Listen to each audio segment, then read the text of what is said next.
Hello, everybody. Well, it's finally here, and we can analyze the shit out of this. It was quite worth getting out of hibernation for.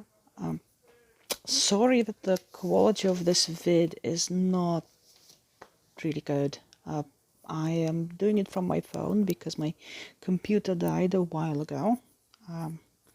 So I can't for the life of me figure out how to crop and chop on this app. And I spent at least a day already trying to figure it out. So I decided, you know what, I will do it differently. I will just go through all of my notes, giving you kind of second by second breakdown because, funny enough, there's so much in this trailer that some of the things that I do want to touch on are exactly second by second. If I will be able to figure out how to chop it properly, I will include it here, but it's super difficult because I don't have the full version of this software, as well as I can't chop, crop, and paste several tracks at the same time, so I need to kind of choose what to concentrate on. So let's begin on the pages of notes that I have. First off, 17 seconds in. I honestly believe that this is the line delivery from actually the end of the movie, not the beginning. It's one of Paul's visions. We know that most likely the movie will stop just before the 3-year time jump.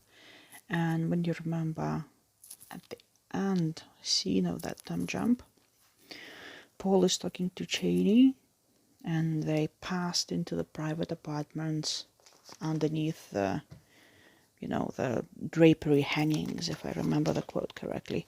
So I think they're paraphrasing his experiences and that he's going into that deep spice-related trance during the spice orgy at the very end. So it's very interesting that they're starting from the end quote, and I saw that a couple of times they did mix in imagery and voiceover from different scenes. So I think it's deliberate, as with any trailer. They want to get people excited, so basically they're telling their own story. That's interesting. Then on 20 seconds in, Paul wakes up on Caladan. We know it's Caladan because the bat has the fish, which is, I think, from what I remember straight from the book, which is kind of cool detailing. Also, I noticed that all of the headboards and like the art, also the Arakeen warm art later on Caladan is kind of done by the same designer.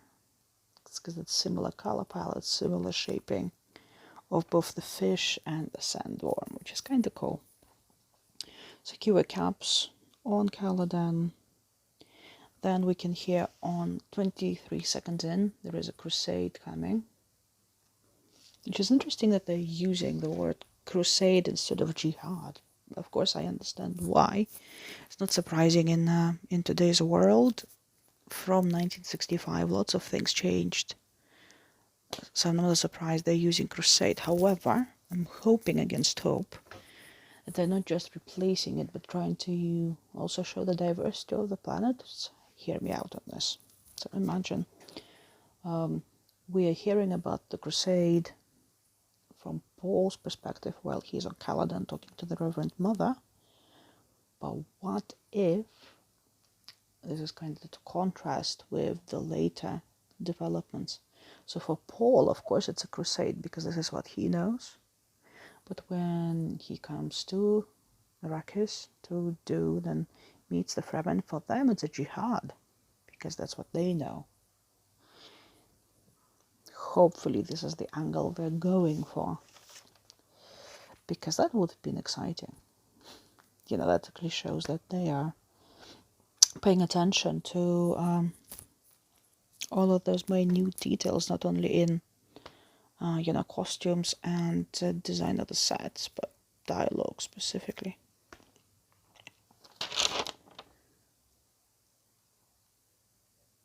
So also 24 seconds in, It's Paul and Jessica looking at the burning of, I'm assuming, Arakeen Palace, because this is like the vibes it's getting me. So that's great. So we will get probably a extended, oh sorry for that noise, an extended invasion scene with all the trimmings. On 28 seconds, it's the paint test with the Reverend Mother. It looks like they basically quoted scene by scene, the dialogue changing it up a little bit. There will be a later scene that is also almost a direct quote from the books. 35 seconds in, it's shot of Caladan before a storm. Gives me a really nice callback to the first, I think the first paragraph of the book. So I'm assuming this is how the movie begins. Because, my phone, sorry for the noise guys. Because this is also, there is a connected scene later on that I will talk about later. So that's kind of really nice that they're not only giving us, I think, in my estimation, the kind of look and feel of Caladan, but being pretty faithful to the book. 37 seconds in, it's the paint test. Good use of side effects. Good use of sound effects. Com Jabbar looks cool. Of course, I'm tainted by the David Lynch version. But I like it. I like it. We will see how the performances will go and in what direction. I'm surprised that they didn't show Reverend's mother's voice, the voice, but I'm thinking maybe they're being more book faithful and will reveal it some other way. 48 seconds in, we can see the gilt highliners in the distance.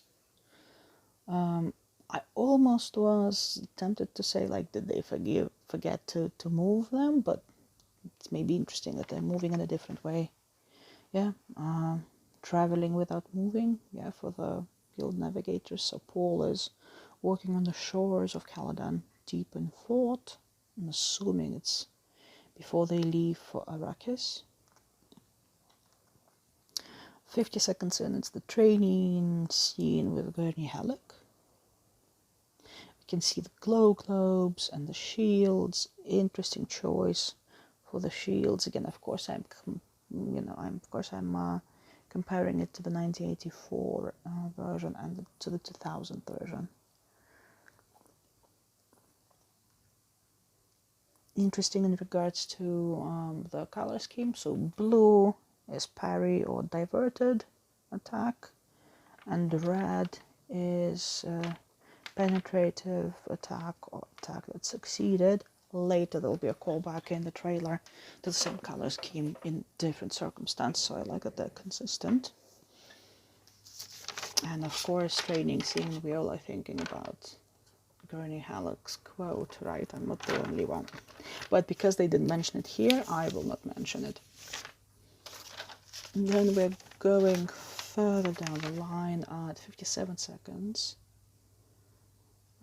Paul is looking at the Caladan Sea. And it struck me that, thinking about it on a broader scale, in the beginning we will see water and quite a lot of it, and then probably not so much. I don't know if they will be showing the water caverns, or maybe in his visions, but it'll be like maybe one of the only times when we actually will see proper water in the movie. Also gives me a callback to Dune Messiah, when one of the troops is talking that he joined the Jihad just to see a sea, and that it was like a myth for him. It was a legend. He couldn't believe that so much water can be just there at the same time.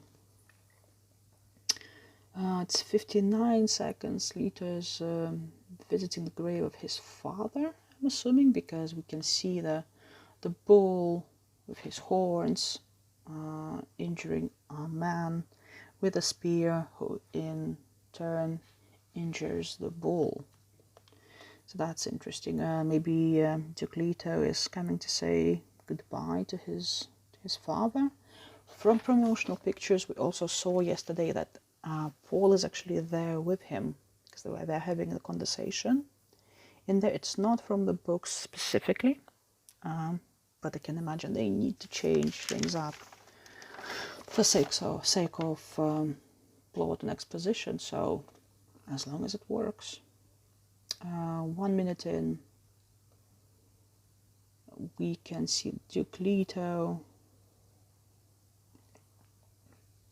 Oh, no, yes, that's that I mentioned already. Yeah, again, yes, we can see Duke Leto. At 101, we can actually see a shot of the Caladanian castle. It's interesting. I need to look more into it.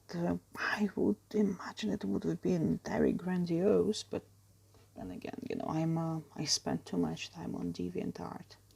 So 103, it's a shot of either packing or unpacking of the House Atreides, and it's connected to the bullhead.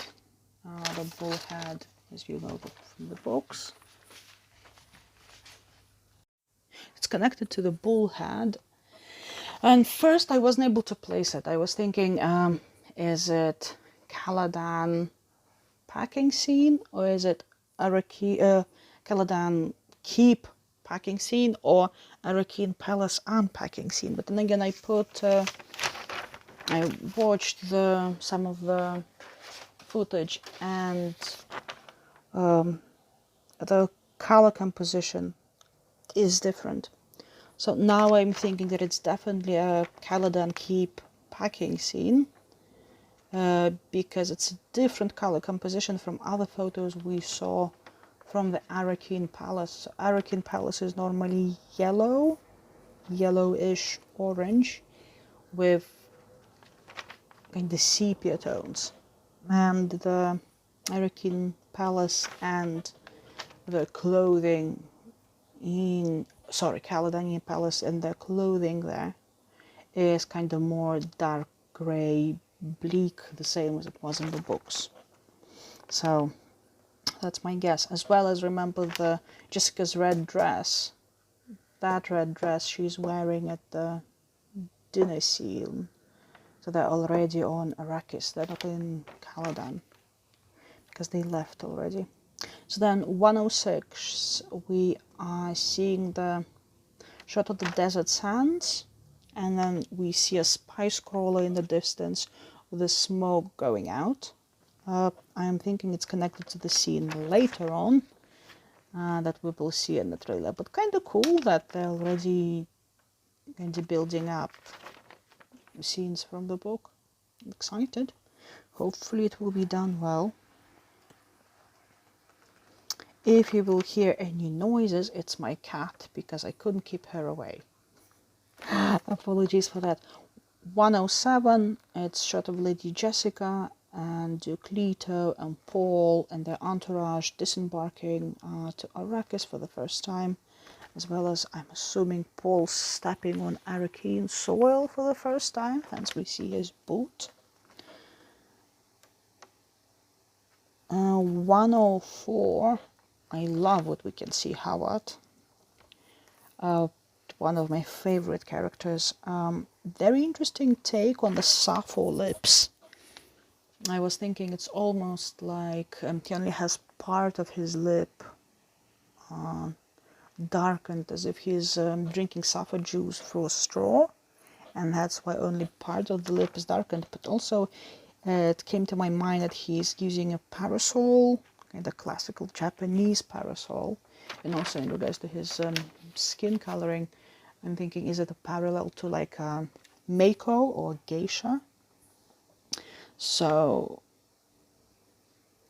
Mentat, geisha, there is stylized look, but love to see Howard. It's always nice. 115, Duncan finally meets everyone on Arrakis, and we see that they're building up their relationship of Paul and Duncan, which is kind of fun to observe, because it will be very important for the story later, and of course later in the books as well. 1 minute 18 seconds is a shot of the Fremen Naib himself, shot of Stilgar. I can't place, sorry for my phone guys, I can't place the scene specifically, but just really good to see Stilgar. 119 is the Harkonnen troops, dressed in Harkonnen livery on KD Prime. KD Prime looks as depressing as it needs to look, looking good. Also, what's up with the dais in the distance, guys, in that shot? I can't decide, is it just the dais, or is it maybe Barron Harkonnen on top of it? Hopefully he won't be floating, because he wasn't actually floating in the books, so fingers crossed for that. 122 is the shot of Barron Harkonnen, very creepy voice, creepy posturing. Can't say much because we literally have like 2 appearances from him in the whole trailer. 123, palm trees burning on Arrakis in the Arakeen Palace. This gives me hope that they will include the palm trees scene with Lady Jessica and Dr. Yuey. It's one of my favorite scenes. So many different meanings to it. I apologize for my phone. I am recording it so many times and I can't do it without interruptions. Sorry guys. So that's kind of my hope, that they will include the scene, or even if the scene won't be there, that the palm trees are there. That means that someone was paying attention to the original text. Where are we? 125.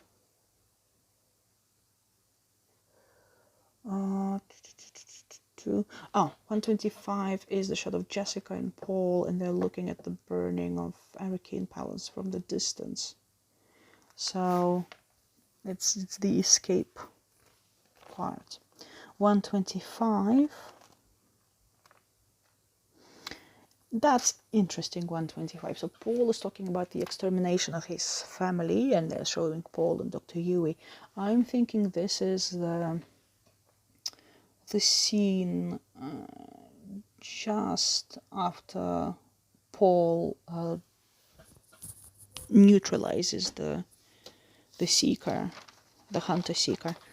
It's not from the books. I understand why they need to change things, because they need to streamline some things, make it go faster, all of that. I hope that they will still be able to do the palace garden room scene. However, if they won't, that means that Count Hazimothian Fenring was completely cut out from the movie, which is sad. I like the character so much, but then again, we will see.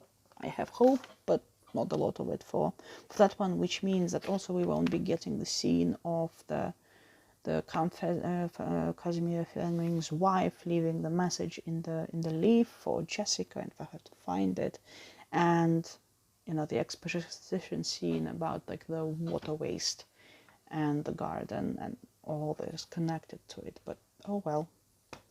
127 is the Harkonnen troops dressed as, yes, kitties, dressed as Sardukar, descending into battle just like in the books. Nice. 132 is Duncan saying let's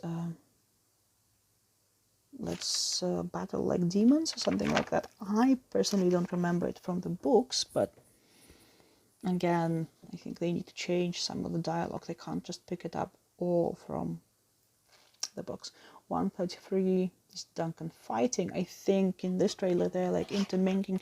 Can my phone just stop making noises? They're intermingling several different fights that he will have. One is when he is fighting in the palace, and the other one where he is fighting, protecting Paul and Jessica while they're having the conversation with Leotkines, and where they subsequently die. He subsequently dies. Sorry, what am I saying? So interesting. Again, we're seeing the callback to how the shields work. So blue is the diverted attack, red is the attack that was successful and penetrated the shields. I hope they will show how the style of battle changes depending on if you battle with the shield or not.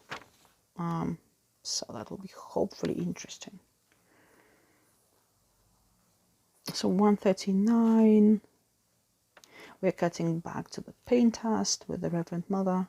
And again, this quote is straight from the box, slightly changed, but yes, she did say that.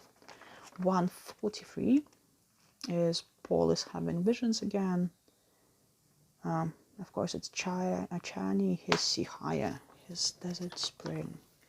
146 is Paul saying, I know you. And here, I think, again, they're being slightly deceptive because they are basically cutting his sentence short.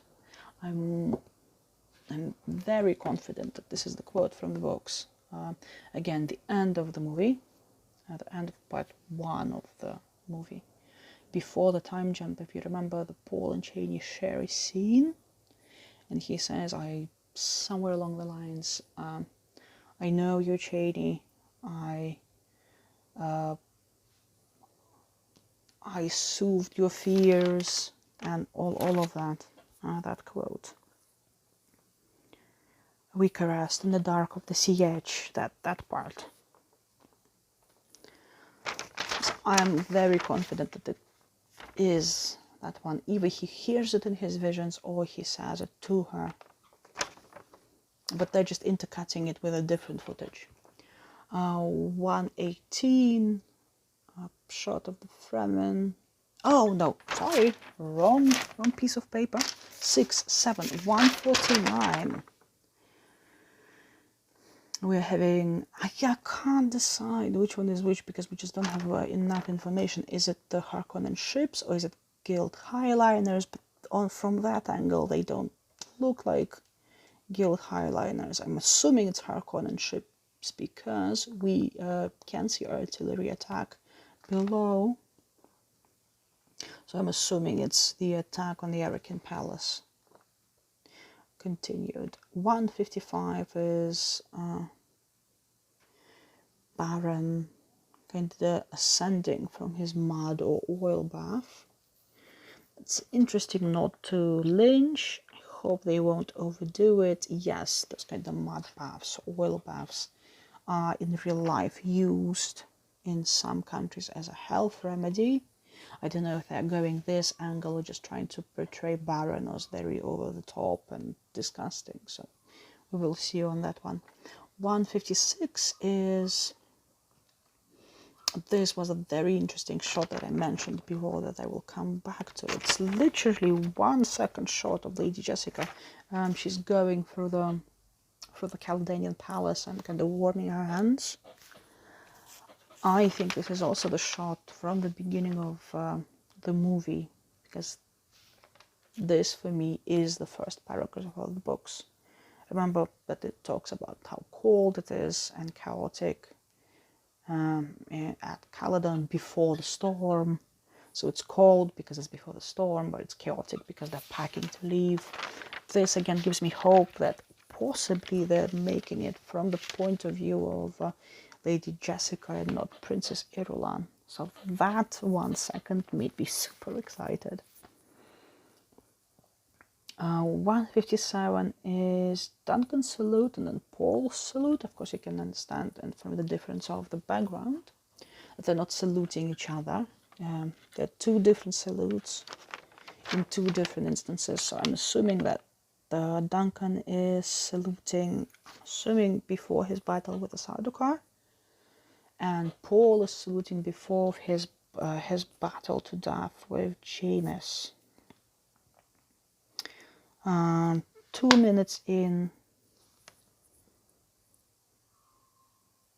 we have Paul and Gurney and the sandcrawler scene when the worm devours the sandcrawler, and they were trying before to help people escape. Excited. 202 is Dr. Yuey and the Harkonnens. So from that and from how everyone looks, I'm assuming that this is after the betrayal. So Yuey is accompanied by the Harkonnen to see the Baron. Interesting. I'm excited to see how they will execute that. What are we going to... 203 is the shot of Dr. Leto Kynes in the palace. I don't know, it came to my mind when I was rereading the book recently that how will they do the Dr. Kynes situation? Because if you remember the books, Leto was like his sacred name for the Fremen. So that's how there was an intrigue, who is Leto, because they didn't know that Dr. Kynes and Leto are the same people. I don't know how they will do it. Hopefully they will keep the same intrigue, but then again, if they need to streamline it, then yeah, they probably will streamline it. 204 is the ornithopters on Arrakis. I really like how insect-like they are. In my opinion, very close to the book. Again, 205 is Rabban's Incavine whip, straight from the book. Cool detail, love it. 206 is Duke Leto and his scene with Shadow Mapes. For me, it's very interesting in the books. When I first read it, it was such a shock, like the contrast. 1 second, the Duke Leto is just walking down the corridors of the palace because he can't sleep, and the next second it's violence, death, and everything goes horribly wrong from there. So I hope they will do a good job with this actor, because it really needs to convey a message of this rapid change for everyone. And of course it's very dramatic. 207 is Paul after his fight with James. I can probably tell it with high certainty because of the blood on his face.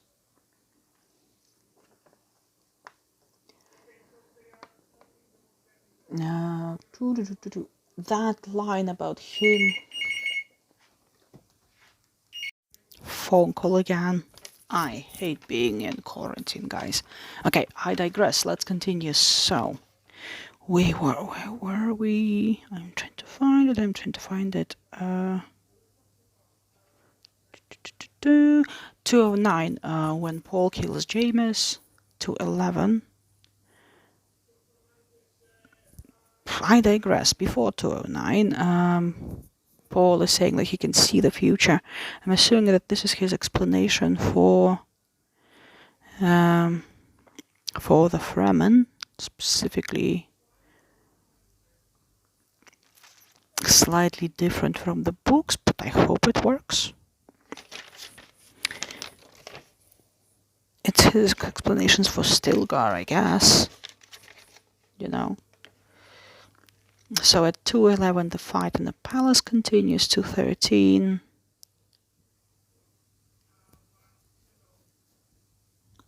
I love that still of Chani, exactly how I see her in the continuation of the series, like that fierceness. And the don't mess with me vibe completely. That's like the closest I can see. That still is amazing. Also, props on the hair, because I never can understand, in the desert, but the hair is still perfect. So here, love it. 215, Paul screaming. I can't put exactly which scene it is, but I'm assuming this is the scene in the desert when Paul is together with his mother and he's overwhelmed with prescience. And he screams in the book, "No," and then asks his mother, "What did you do to me?" His mother, Jessica, answers, "I gave birth to you." And it's this very intense scene with, you can read all of their thoughts and how it affects both of them. Hopefully it's that scene. That would have been super cool. At 2:16, again, we see Paul and Jessica in the Thopter going into the desert, so they're continuing their escape. At 2:20, it's shot of the spice. I'm super sad it's not blue. It is in the books, hence the blue eyes, the marker of spice addiction. Sparkly works, I guess. It's not a super important detail, but I would love to see it blue. But then again, I'm a purist, making respects. Sparkly's work. Okay, that was spice. 2:23 is Duncan giving Paul the Dukal signet after the death of his father and swearing his allegiance to him as the new Duke. I love Paul putting his hand on Duncan because it's I think straight from the book. Yeah. What is it? Your shoulder is protection enough for me, Duncan, or something along those lines, and kind of how it affects both Duncan and Paul very deeply in regards to not only change of station but just human responses.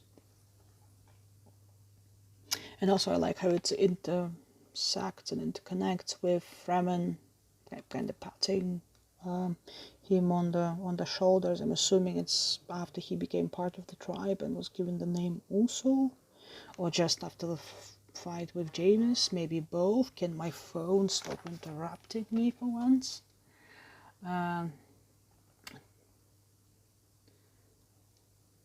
2:30 sandworm. Exactly, not even a sandworm yet, but the drum sand. And for me, that's drum sand in the books, exactly this way. So you need to move pretty fast if you see drum sand. It's just can my phone just stop doing this? Also 2:33, someone who is saying go go go. It sounds like Duncan to me. So maybe Gurney. It's definitely not Paul. So when I first saw them running, I thought it's maybe Duncan and Paul. But then I'm like, so if it's Duncan, why is he not helping Paul? He would have helped him. He's the Duke, all of that. So it's probably the scene in the desert when they are running from the worm. I don't know, because Duncan's robes actually look really similar in that one. He's wearing the same white robes when he's swearing allegiance to Paul. So, did they change it? I don't know. I can't actually see who is the second person there.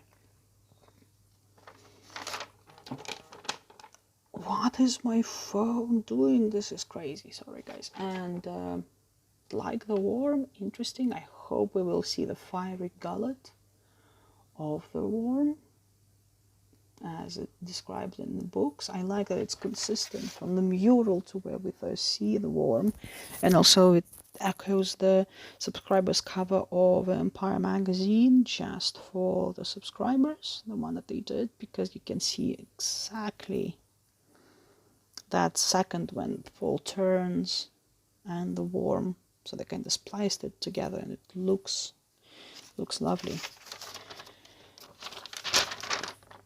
Anything else? That, discussed.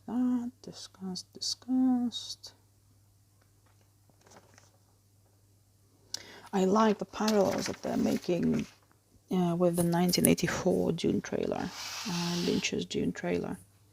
I'm not particularly excited about the music. I know it's Pink Floyd, Eclipse, I think. I understand that it's also a nod to Jodorowsky's Dune.